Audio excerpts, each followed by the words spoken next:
उसके बाद अगर हम देखें तो हमारा जो अगला ऑप्शन है वो है टेक्स्ट इफ़ेक्ट। टेक्स्ट इफ़ेक्ट पर अगर हम लोग क्लिक करते हैं तो यहाँ पर देखिए हमारे सामने कुछ तो सिमिलर ऑप्शन आ रहे हैं, जैसे शेडो है, ग्लो है। तो अगर हम शेडो के ऑप्शन पर आते हैं तो यहाँ पर देखिए अलग अलग टाइप की शेडोज़ हमें देखने को मिल रही हैं। हम इसमें से जिस भी स्टाइल का शेडो चूज़ करेंगे वो स्टाइल का शेडो मेरे सेलेक्टेड मैटर पर आ जाएगा। उस तरीके से फिर हमने ये शेडो स्टाइल लिया तो वो शेडो आ जाएगी। तो इस तरीके से अलग अलग शेडो के टाइप्स हैं, हम उनको चूज़ कर सकते हैं और अपने इस मैटर पर दे सकते हैं। अगर हम शेडो नहीं चाहते हैं तो नो शेडो पर आ जाएंगे और शेडो हट जाएगी। शेडो ऑप्शन पर आते हैं तो शेडो की सेटिंग्स कर सकते हैं, जैसे कि शेडो की स्टाइल कैसी रहे, शेडो स्टाइल हम यहाँ पर दे देंगे। अलग अलग स्टाइल्स की शेडो हैं। ट्रांसपेरेंसी या शेडो का कलर पहले देख लेते हैं। शेडो का कलर कौन सा रहेगा वो कलर आप चूज़ कर लीजिए और उस कलर को जैसे ही हमने ओके किया तो देखिए शेडो का कलर चेंज हो गया। ट्रांसपेरेंसी हमें कितनी रखनी है, यानी जो शेडो आई है वो कितनी डार्क या कितनी लाइट हो, और वो हम लगा सकते हैं यहाँ से। शेडो का साइज़ कैसा रहेगा वो दे सकते हैं। तो शेडो का साइज़ अगर हम बढ़ाना चाहें तो यहाँ से पॉइंट वाइज भी बढ़ा घटा सकते हैं, और अगर हम चाहें तो इसको यहाँ से स्क्रॉल करके भी बढ़ा घटा सकते हैं। ब्लर यानी कि शेडो कितनी धुंधली हो वो दे सकते हैं। शेडो का एंगल कैसा हो, यानी कि डायरेक्शन किस पर हो या किस एंगल पर आए वो, तो अलग अलग एंगल्स पर आ रही है देखिए शेडो। डिस्टेंस कितना हो शेडो का वो आ रहा है। अब अगर हम डिस्टेंस दे रहे हैं, अब अगर हम एंगल का ऑप्शन समझें तो देखिए एंगल हमें मूव करते हुए दिखाई दे रहा है, क्योंकि डिस्टेंस कम था इस वजह से एंगल नहीं दिखाई दे रहा था। देखिए अब एंगल हम चेंज कर रहे हैं तो शेडो का एंगल चेंज हो रहा है, और यहाँ से शेडो का नीचे डिस्टेंस हम बढ़ा घटा सकते हैं। तो ये हमारी शेडो की सेटिंग्स हैं जिनके बारे में हमने जाना। आगे बढ़ते हैं तो नेक्स्ट आता है रिफ्लेक्शन। उससे पहले हम शेडो के ऑप्शन पर वापस आ जाते हैं और यहाँ से कर देते हैं नो शेडो। नेक्स्ट ऑप्शन है रिफ्लेक्शन। रिफ्लेक्शन जैसा आप रिफ्लेक्ट कराना चाहते हैं अपने मैटर को, वो रिफ्लेक्शन टाइप आप चूज़ कर सकते हैं। उसको अगर दे देंगे तो वैसा रिफ्लेक्शन आपके सिलेक्टेड मैटर पर आ जाएगा। तो रिफ्लेक्शन में रिफ्लेक्शन ऑप्शन पर आ जाइए, और ट्रांसपेरेंसी का ऑप्शन हमें मिल रहा है सबसे पहले। फिर साइज़ यानी रिफ्लेक्शन का साइज़ कितना हो, कितना मैटर रिफ्लेक्ट करे। अगर हम 100% लगा रहे हैं तो पूरा पूरा रिफ्लेक्ट आ रहा है, और कम करते हैं साइज़ तो कम हो जाएगा। डिस्टेंस कितना हो मैटर के बीच में और रिफ्लेक्शन के बीच में, वो आप यहाँ से दे सकते हैं। और जो डिस्टेंस आपने किया है वो ब्लर कितना हो, यानी कि जो रिफ्लेक्शन है वो कितना धुंधला और कितना क्लियर दिखे, वो आप यहाँ से चूज़ कर सकते हैं ब्लर के ऑप्शन से। ये देखिए, तो ये हमारा था फॉर्मेट टेक्स्ट इफ़ेक्ट का ऑप्शन, जिसके थ्रू हमने इफ़ेक्ट डाला और टेक्स्ट पर और उसकी फॉर्मेटिंग करी। नेक्स्ट है ग्लो का ऑप्शन। ग्लो ऑप्शन से हम टेक्स्ट के आउटसाइड ग्लो करा सकते हैं, और ग्लो में मोर ग्लो कलर्स हैं तो कलर्स चूज़ कर सकते हैं। जो कलर आपको देना है वो कलर आप दे दीजिए। और अगर आप ग्लो ऑप्शन पर आते हैं तो ग्लो ऑप्शंस में इसकी सेटिंग देख पाएंगे। जैसे आपने यहाँ पर कलर का एक ऑप्शन जाना कि हम कलर दे सकते हैं ग्लो पर, उसके बाद वैसे ही इसका साइज़ और इसकी ट्रांसपेरेंसी कितनी कम या ज़्यादा हो वो दे पाएंगे। तो इस तरीके से हम ग्लो की सेटिंग्स जान पाएंगे। और अगर हम बेवल के ऑप्शन पर आते हैं तो बेवल हो जाएगा शेप मेरा। जैसा इफ़ेक्ट आप चूज़ करेंगे वैसा आता जाएगा इस पर इफ़ेक्ट आपके टेक्स्ट पर। इसका इफ़ेक्ट आपने जब शेप चलाए थे तब भी हम लोगों ने बेवल और 3D वाले ऑप्शंस को जाना था, वैसे ही कुछ ऑप्शन ये भी है मेरा। और इसकी जब सेटिंग्स पे आएंगे तो हम सेटिंग्स 3D पढ़ने के बाद समझेंगे। अगर हम बेवल के ऑप्शन पर आते हैं तो देखिए तब भी 3D ऑप्शन आ रहा है, 3D रोटेशन पर आते हैं तब भी 3D का ऑप्शन आ रहा है। तो हम इस दोनों के ऑप्शन को समझ लेते हैं, फिर सेटिंग एक साथ करेंगे। और 3D इफ़ेक्ट देखिए इस तरीके से 3D फॉर्म में हो गया मेरा मैटर। 3D रोटेट जैसा आप देंगे वैसा आपका इफ़ेक्ट आएगा। 3D ऑप्शंस हम यहाँ से ऑन कर रहे हैं तो ये ऑप्शंस रोटेशन के आ रहे हैं, और अगर हम यहाँ से बेवल के 3D ऑप्शंस ले रहे हैं तो ये ऑप्शंस यहाँ पर आ रहे हैं। चलिए अब दोनों के 3D के ऑप्शन समझ लेते हैं कि दोनों में 3D ऑप्शंस क्या हैं। 3D ऑप्शंस पर आते हैं तो ये टॉप से आपको इफ़ेक्ट चाहिए इसका कि नहीं चाहिए, तो आपने कहा टॉप से नहीं चाहिए तो बॉटम से चाहिए, तो बॉटम से कैसा इफ़ेक्ट आए वो आप पोजीशन दे सकते हैं। वैसे तो जो हमारे 3D इफ़ेक्ट्स मोस्टली बने हुए हैं वो देखिए सारे टॉप की पोजीशन से ही आ रहे हैं, तो जैसा आप चूज़ करेंगे वो आप दे आ जाएगा। और उसकी बिड टॉप से कितनी हो और हाइट कितनी हो टॉप से वो आप देख पाएंगे। उसके बाद आता है यहाँ पर डेप्थ का ऑप्शन, कितना डीप इफ़ेक्ट हो उसका वो दे दीजिए और कितने पॉइंट तक उसका इफ़ेक्ट जाए वो आप यहाँ से दे सकते हैं। देखिए पीछे इफ़ेक्ट आ रहा है, थोड़ा थोड़ा सा ब्लैकिश शेड आपको नज़र आने लगा होगा आपके टेक्स्ट पर। ये देखिए कितना डीप आपको दिखे वो आपको यहाँ पर देखने को मिलेगा। काउंटर का जो कलर हो वो काउंटर का जो कलर है वो कैसा हो और उस कलर का साइज़ कितना इफ़ेक्ट दे, ये देखिए वो आपको देखने को मिलेगा। मटेरियल, सरफेस का जो मटेरियल है वो कैसा हो, वो मटेरियल आप दे सकते हैं यहाँ पर, मेटल में हो, डार्क में हो, वाइटिश हो, जैसा आप मटेरियल चूज़ करेंगे देखिए वैसा मटेरियल आपके 3D फॉर्मेट पर अप्लाई हो जाएगा।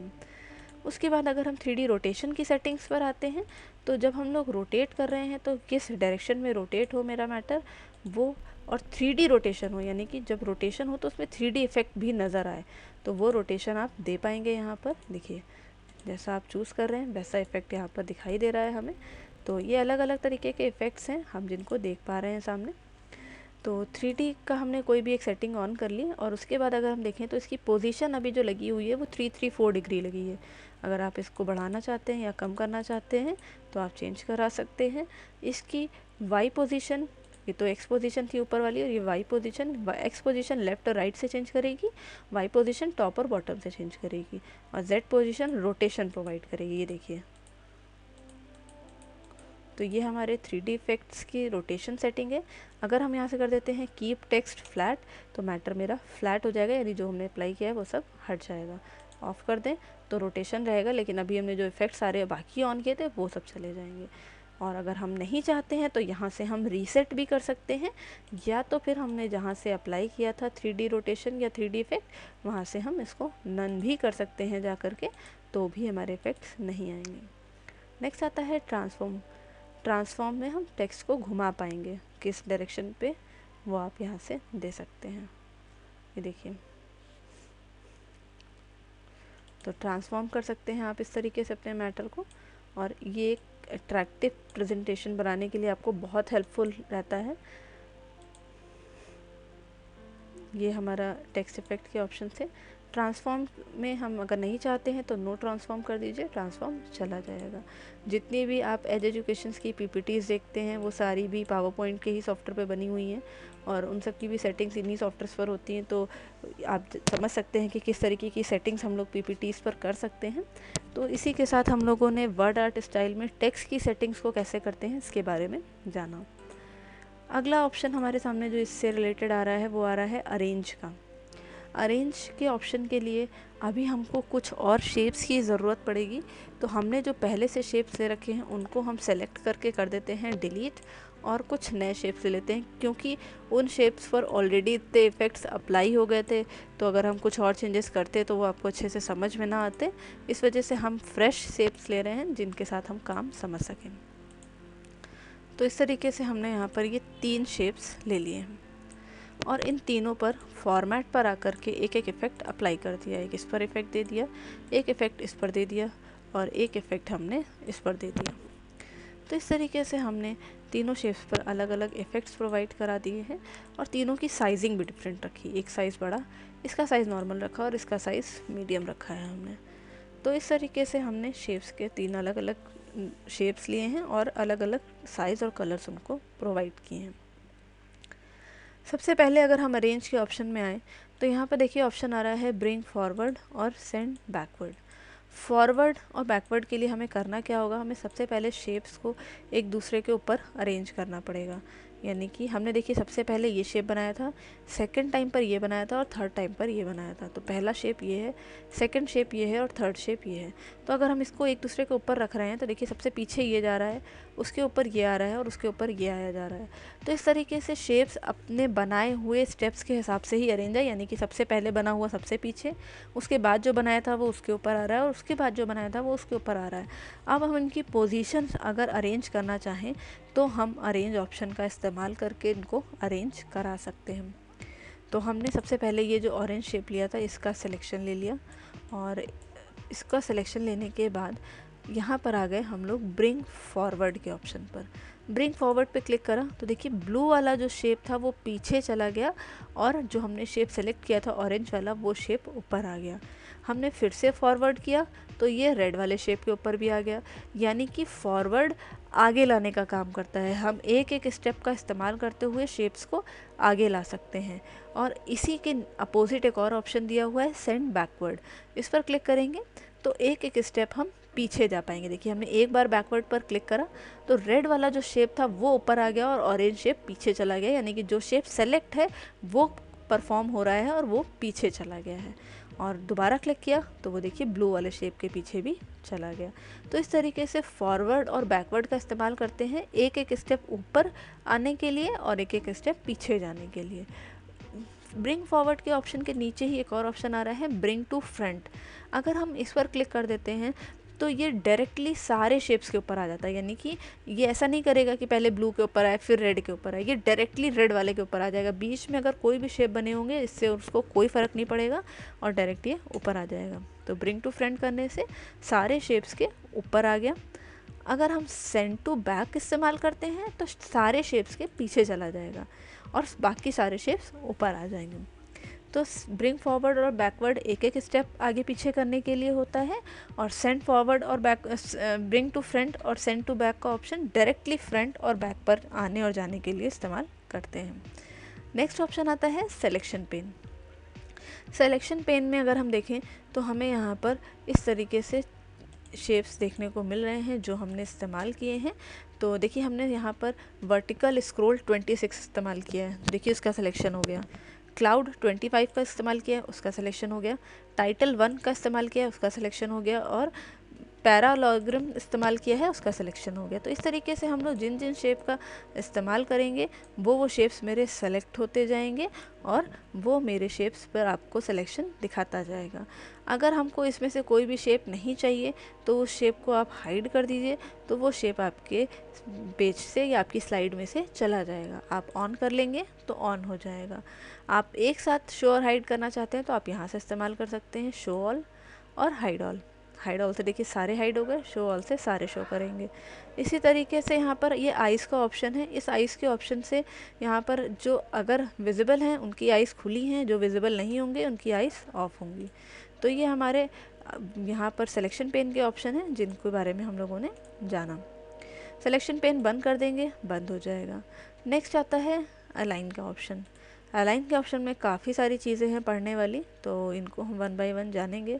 शेप्स का साइज़ थोड़ा सा अरेंज कर लेते हैं अपने हिसाब से और इनको रख लिया हमने यहाँ पर। अलाइन लेफ़्ट का ऑप्शन है, तो देखिए शेप मेरा लेफ़्ट साइड से आ गया। अलाइन सेंटर, सेंटर से आ जाएगा। अलाइन राइट, तो राइट साइड से आ जाएगा। यानी ये पूरी स्लाइड पर लेफ़्ट, सेंटर और राइट की जो पोजीशन होगी वहाँ पर आपको पहुँचा देगा। अगर आप टॉप से यूज़ करते हैं तो टॉप से आ जाएगा, मिडिल से लगाएंगे तो मिडिल पर आ जाएगा और बॉटम से लगाएंगे तो बॉटम से आ जाएगा। यानी कि लेफ़्ट, सेंटर, राइट हॉरिजेंटली काम करते हैं। अलाइन लेफ़्ट, सेंटर और राइट, यानी ये लेफ़्ट, सेंटर और राइट। अगर टॉप, मिडिल, बॉटम इस्तेमाल करते हैं तो ये वर्टिकल काम करेंगे, टॉप, मिडिल एंड बॉटम। तो जहाँ पर आपकी पोजीशन होगी उसके हिसाब से जो इसकी टॉप पोजीशन होगी वहाँ पर आपको ले जाएगा। मिडिल का इस्तेमाल करेंगे तो पेज के बीच में ले आएगा और बॉटम का इस्तेमाल करेंगे तो स्लाइड के सबसे नीचे ले आएगा। अगर आप सेंटर कर देते हैं तो देखिए सेंटर पर आ गया। सेंटर से मिडिल ले जाना चाहते हैं तो सेंटर से मिडिल। तो इस तरीके से अलाइन आप अपने एक शेप को भी कर सकते हैं। अगर आप तीनों का सिलेक्शन ले लेते हैं या किसी दो का भी सिलेक्शन लेते हैं तो वो ले जाएगा, आपको दोनों शेप्स को अलाइन करेगा। अच्छा, अब एक चीज़ और, यहाँ पर अगर हमें शेप सेलेक्ट करने हैं तो उसके लिए हम लोग कंट्रोल या शिफ्ट का इस्तेमाल कर सकते हैं। हम शिफ्ट की होल्ड करें और शेप का सिलेक्शन ले लें तब भी मेरे ये अलाइन लेफ़्ट, सेंटर, राइट और टॉप, मिडिल, बॉटम के ऑप्शंस काम करेंगे। टॉप, तो देखिए शेप्स मेरे टॉप पर आ गए, दोनों टॉप की पोजीशंस बराबर हैं। बॉटम लगाते हैं तो देखिए बॉटम से पोजीशंस बराबर हो गई। अगर हम मिडल लगाते हैं तो मिडल से आ जाएंगे। इसी तरीके से लेफ़्ट की पोजीशन बराबर करेगा, सेंटर की पोजीशन से बराबर करेगा और राइट की पोजीशन से बराबर करेगा। तो ये दो अलग मेथड से काम करेगा। अगर आप सिंगल शेप्स लेंगे तो स्लाइड के हिसाब से अरेंज करेगा। अगर आप दो शेप्स का सिलेक्शन लेते हैं तो दोनों शेप्स का आपस में कैसे टॉप, मिडल और बॉटम होगा उसके हिसाब से ये काम करेगा। सिलेक्शन लेने के बाद अलाइन में ही यहाँ पर आ रहा है डिस्ट्रीब्यूट हॉरिजेंटल एंड वर्टिकल।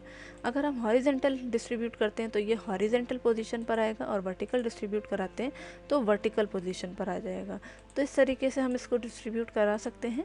और अगर हम इसके मल्टीपल शेप्स लेते हैं, अब करते हैं डिस्ट्रीब्यूट हॉरिजेंटल और वर्टिकल, तो पहले इनका काम समझ लेते हैं, फिर इसको हम चलाएंगे।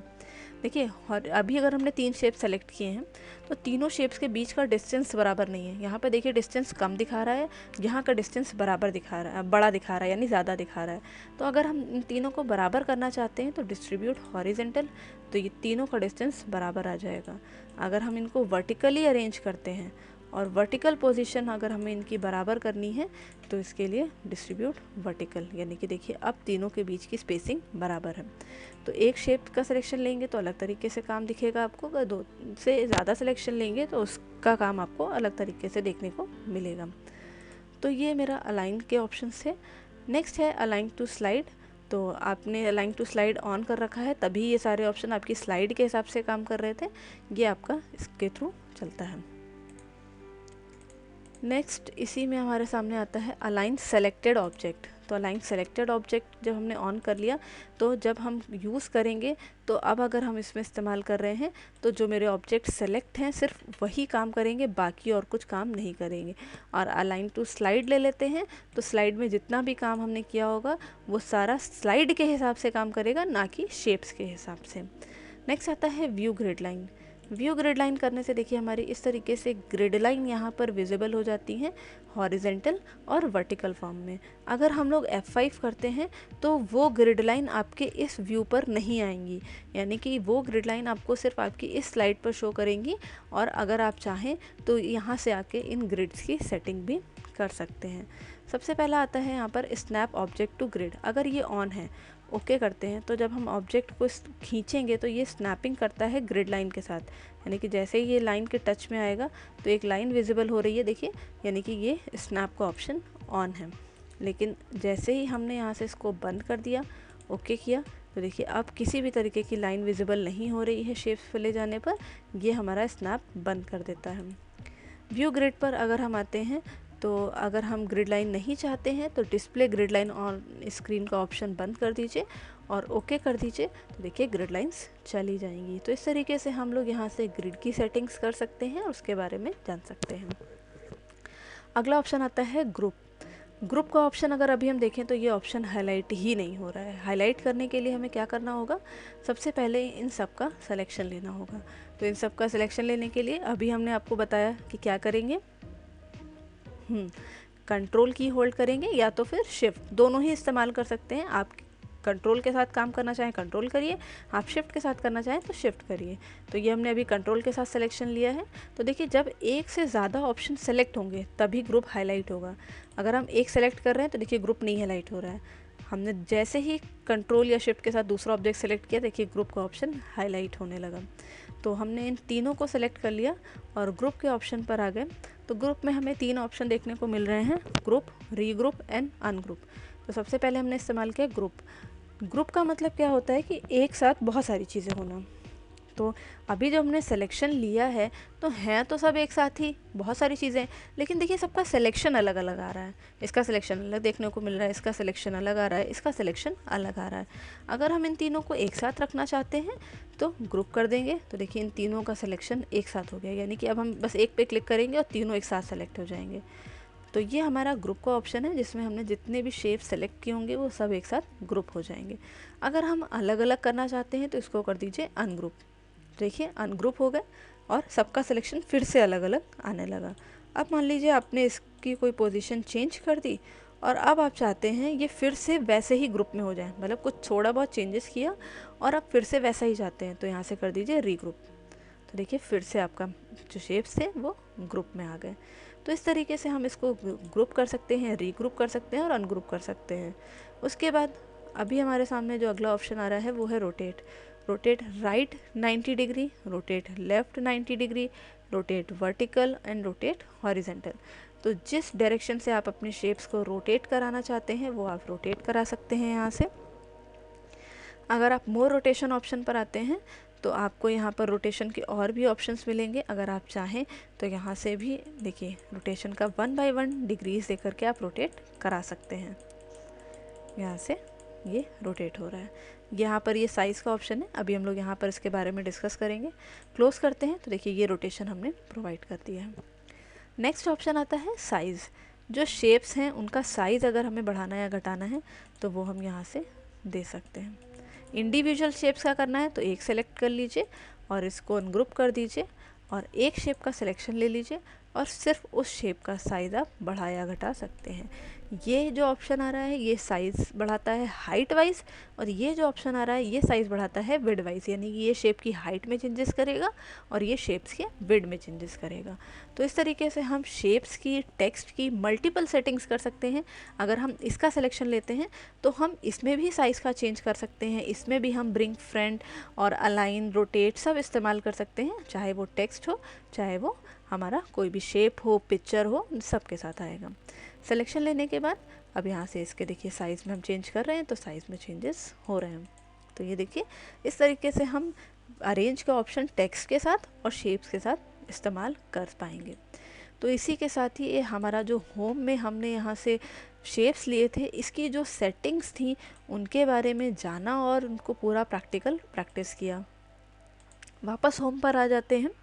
तो अभी अगर हम देखें तो हम होम के सेटिंग्स जितनी भी पढ़ कर आए हैं यहाँ फॉर्मेट में, होम में आगे के ऑप्शन देखिए वही हैं, यानी शेप्स लेने के बाद हम इनको अरेंज कर सकते हैं, bring to front, send to back, forward, backward, group, ungroup, regroup, align, जिसमें अलाइन में हमने लेफ़्ट, सेंटर, राइट के बारे में जाना था, टॉप, मिडल, बॉटम के बारे में जाना, रोटेट का ऑप्शन है, सिलेक्शन पेन है, यानी हमने पूरा ऑप्शन जो अभी पढ़ा है वो पूरा अरेंज का ऑप्शन हमें यहाँ भी मिल रहा है। अगर हम यहाँ का फॉर्मेट खोल रहे हैं तो देखिए ये जो अरेंज का ऑप्शन हमें यहाँ मिल रहा था वही ऑप्शन हमें होम टैब पर भी यहाँ पर मिल रहा है। आप उसी ऑप्शन को यहाँ से भी इस्तेमाल कर सकते हैं अगर आप फॉर्मेट पर नहीं जाना चाहते हैं। उसके बाद अगला जो ऑप्शन है वो क्विक स्टाइल का है। देखिए हमने इसके बारे में भी जाना, जब हमने फॉर्मेट में जाना था तो शेप स्टाइल्स में बहुत सारी स्टाइल्स आ रही थी, वही सारी स्टाइल्स हमें यहाँ भी देखने को मिल रही हैं। शेप को कैसे फिल कर सकते हैं, कितने तरीके से, मोर फिल कलर से, पिक्चर से, ग्रेडियंट से, टेक्सचर से, सारे ऑप्शंस आ रहे हैं। शेप आउटलाइन हम कितने तरीके से दे सकते हैं उसकी सेटिंग्स आ रही हैं, और शेप पर कितने तरीके से इफ़ेक्ट दे सकते हैं वो सारे ऑप्शंस हमें यहाँ पर देखने को मिल रहे हैं। तो ये जो हमारे ऑप्शंस हैं ये बेसिकली हमने अभी फॉर्मेट टैब में पढ़े हैं, तो वो सारे ऑप्शंस हमें यहाँ पर मिल रहे हैं। तो ये इसी के साथ ही हमारा ये ड्राइंग्स का जो ग्रुप था ये कंप्लीट हो गया है। और अब इसके बाद जो हम लोग सीखेंगे वो होगा एडिटिंग ग्रुप। एडिटिंग के ग्रुप के लिए हमने यहाँ पे कर्सर रखा और Ctrl+M से एक नई स्लाइड ले ली, और इस बार हमने थोड़ा सा मैटर ले लिया है, RAND ब्रैकेट ओपन 2 दे दिया और एंटर, यानी कि 2 पैराग्राफ मेरे पास आ जाए। तो हमने इस तरीके से 2 पैराग्राफ्स ले लिए। क्योंकि हमको अगला जो ऑप्शन चलाना है वो फाइंड, रिप्लेस और सेलेक्ट के ऑप्शन है, तो उसके लिए मेरे पास यहाँ पर कुछ मैटर होगा तभी हम कुछ फाइंड कर पाएंगे, तो इसके लिए हमने कुछ मैटर ले लिया है। फाइंड का मतलब होता है किसी भी चीज़ को ढूंढना। फाइंड के ऑप्शन पर आ गए, हमें जो भी चीज़ फाइंड करनी है, जैसे हमने कहा यहाँ पर हमें फाइंड करना है ओ, हमने यहाँ पर कर्सर रखा और कर्सर रखने के बाद हमने किया यहाँ से फाइंड नेक्स्ट। देखिए जहाँ पर ओ लिखा हुआ था वहाँ पर हमें फाइंड करके दे रहा है। फिर फाइंड नेक्स्ट किया, फिर फाइंड कर रहा है, फिर फाइंड किया तो फिर फाइंड करके दे रहा है। तो हमने जो भी वर्ड यहाँ पर फाइंड वर्ड में लिखा है वो अल्फ़ाबेट, वो वर्ड, वो स्पेलिंग जहाँ पर भी आपके मैटर में लिखी होगी वो फाइंड होकर के आ जाएगी। तो ये इस तरीके से हम किसी भी वर्ड को इजीली ढूंढ सकते हैं। मान लीजिए आपने 200 पन्ने की कोई फ़ाइल बनाई है और उस फाइल में आपको इंडिविजुअल कोई लाइन ढूंढनी है, तो आप उसके कुछ रिलेटेड वर्ड्स आप यहाँ दे देंगे तो आप उसको ईजिली फाइंड आउट कर पाएंगे इस फाइंड ऑप्शन से। इसी के बाद इसमें एक और ऑप्शन आता है मैच केस। मैच केस का काम ये होता है, तो अभी जब हम लोगों ने यहाँ पर केस का ऑप्शन पढ़ा था जिसमें हमने sentence case, lower case, upper case इसके बारे में जाना था, तो वैसे ही मैच केस है। मैच केस यानी कि अगर केस मैच करेगा, यानी कि मान लीजिए अगर हमने यहाँ पर स्मॉल लेटर्स लिखा है और फाइंड नेक्स्ट कर रहे हैं, तो देखिए यहाँ भी हमने स्मॉल लेटर लिखा है और यहाँ पीछे मैटर में भी स्मॉल लेटर में ही है, तो इस वजह से ये इसको फाइंड कर रहा है, यानी कि ये इसको पा रहा है, ढूंढ पा रहा है। लेकिन अगर मान लीजिए हमने यहाँ पर इसको लिख दिया कैपिटल में ओ, और पीछे जो मेरा मैटर है उसमें सब जगह स्मॉल में लिखा है, अब अगर हम फाइंड करें तो हमसे कह देगा the power point has finish searching this presentation, the search item was not found, क्योंकि केस मैच नहीं हो रहा है। यानी हमने यहाँ पर कैपिटल लिखा है और यहाँ पर स्मॉल में है, इस वजह से जब केस मैच नहीं होता है तो यहाँ पर फाइंड नहीं करता है। मैच केस ऑफ कर दें, अब फाइंड करें तो देखिए चाहे यहाँ पर कैपिटल लिखा हो या स्मॉल लिखा हो, दोनों केस में फाइंड करेगा। नेक्स्ट आता है फाइंड होल वर्ड। इसको ऑन करने से ओ जहाँ जहाँ पर आया होगा वो पूरा वर्ड फाइंड करेगा, अगर पूरे वर्ड में है ये। हमने इसको स्मॉल किया, अब दिया, तो देखिए यहाँ पर अभी मेरे पूरे वर्ड को ये फाइंड आउट नहीं कर रहा है, क्योंकि ओ इंडिविजुअली कहीं नहीं लिखा है, ये किसी वर्ड के बीच में आया हुआ है। अगर आपने यहाँ पर जैसे फाइंड किया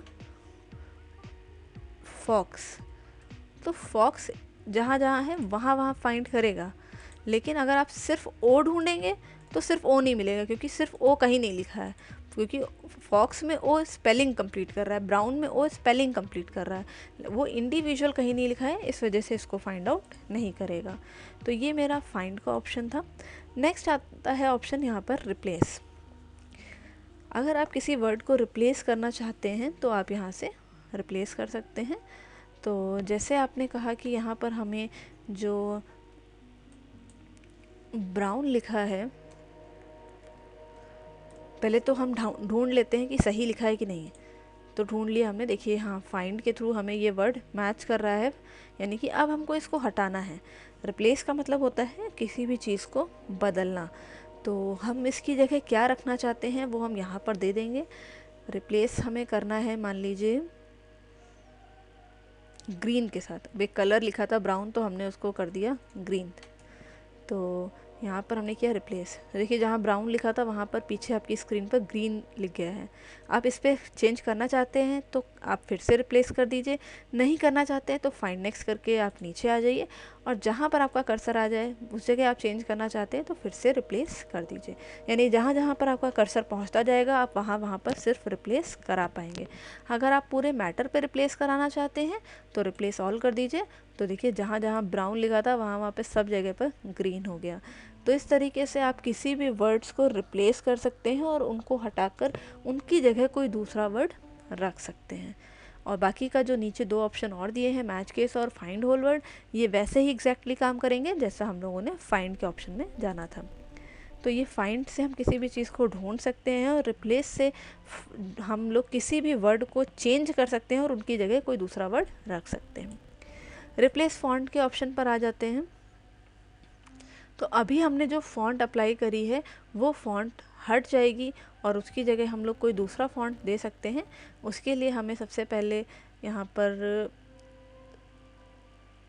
अपने मैटर को सिलेक्ट किया हमने, यहाँ पर ये फ़ॉन्ट जो अप्लाइड है वो दिखा रहा है, और उस मैटर पर जो फ़ॉन्ट आपको देनी है आप वो फ़ॉन्ट यहाँ से चूज़ कर लीजिए। आप इसके लिए पहले प्रिपेयर रहिएगा, क्योंकि आपको पता होना चाहिए जो आप फ़ॉन्ट अप्लाई कर रहे हैं वो दिखेगी कैसी। तो जैसे ही आपने रिप्लेस पर क्लिक करा, थोड़ा सा प्रोसेस में इसमें टाइम लगेगा, और जो फ़ॉन्ट हमने चूज़ करी है उसको रिप्लेस करके दूसरी फ़ॉन्ट यहाँ पर आ जाएगी। तो जो फ़ॉन्ट आपको हटानी है उसको ऊपर चूज़ करिए, और उसकी जगह जो दूसरी फ़ॉन्ट आपको रखनी है उसको आप नीचे यहाँ पर चूज़ कर लीजिए।